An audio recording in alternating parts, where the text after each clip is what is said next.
Hi everyone, welcome to trendy ideas.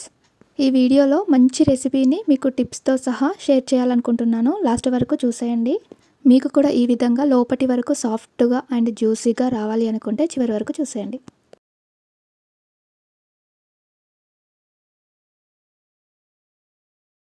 ముందుగా ఒక బౌల్లో గులాబ్ జామ్ మిక్స్ని తీసుకోవాలి. నేనైతే 2 బౌల్స్ని తీసుకున్నాను. దానిలో కొంచెం మిల్క్ యాడ్ చేస్తూ సాఫ్ట్గా డవ్ వచ్చేలాగా కలుపుకోవాలి. డవ్ని ఎక్కువ ప్రెస్ చేయకుండా స్మూత్గా ప్రిపేర్ చేసుకోవాలి.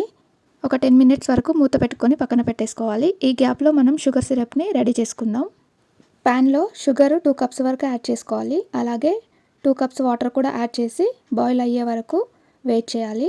కొంచెం ఇలాచీ పౌడర్ని కూడా యాడ్ చేస్తే ఫ్లేవర్ చాలా బాగుంటుంది. ఈ షుగర్ సిరప్ మనకి పాకం రావాల్సిన అవసరం లేదండి. జస్ట్ ఒక 2-3 మినిట్స్ వరకు బాగా బాయిల్ అయితే సరిపోతుంది. మనకి షుగర్ సిరప్ రెడీ అవుతుంది. మీకు ఒక చిన్న టిప్ అండి, గులాబ్ జామున్ వేసేటప్పుడు షుగర్ సిరప్ వేడిగా అయినా ఉండాలి, లేదు అంటే జామున్స్ అన్నా వేడిగా ఉండాలి. 2 వేడిగా ఉంటే మాత్రం బాగా రావండి. ఇప్పుడు మనం డవ్ని పక్కన పెట్టాం కదా, ఇప్పుడు ఒక చిన్న చిన్న బాల్స్ లాగా చేసుకోవాలి. మనం ఎంత ప్రెస్ చేస్తూ చేసినా కానీ చిన్న చిన్న క్రాక్స్ ఖచ్చితంగా వస్తాయండి. ఇగో చూడండి, వీడియోలో నేను చూపిస్తున్నాను కదా. ఇక్కడ ఒక చిన్న టిప్ అండి, మనం బాల్స్ని రౌండ్గా చేసేటప్పుడు చేతికి ఆయిల్ కానీ గీని కానీ వేసి దానిపైన మనం బాల్స్ని పెట్టి ప్రెస్ చేస్తూ మనం రౌండ్ షేప్ చేయాలి అండి. ఈ విధంగా సాఫ్ట్గా వస్తుంది. ఈ టిప్ని ట్రై చేసి చూడండి ఈసారి గులాబ్ జామ్ చేస్తున్నప్పుడు. ఖచ్చితంగా ఈ టిప్ వర్కౌట్ అవుతుందండి. ఒకసారి ట్రై చేసి చూడండి.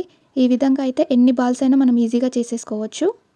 ఇప్పుడు స్టవ్ మీద ప్యాన్ పెట్టి ఆయిల్ లేదా గీని హీట్ చేసుకోవాలి.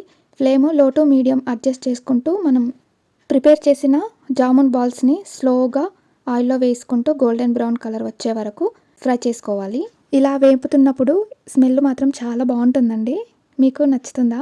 ఇప్పుడు హాట్గా ఉన్న జామున్స్ని మనం షుగర్ సిరప్ చేసాం కదా, అందులో యాడ్ చేసి మినిమం 2 అవర్స్ వరకు సోక్ చేయాలి. జామున్స్ సిరప్ని అబ్జర్వ్ చేసి చాలా సాఫ్ట్గా మరియు జ్యూసీగా వస్తుంది. ఫైనల్గా మన tasty homemade gulab jam ready. మీ ఫ్యామిలీతో ఎంజాయ్ చేయండి. వీడియో నచ్చితే లైక్ చేయండి, షేర్ చేయండి మరియు సబ్స్క్రైబ్ చేయడం మాత్రం మర్చిపోకండి. Thank you for watching.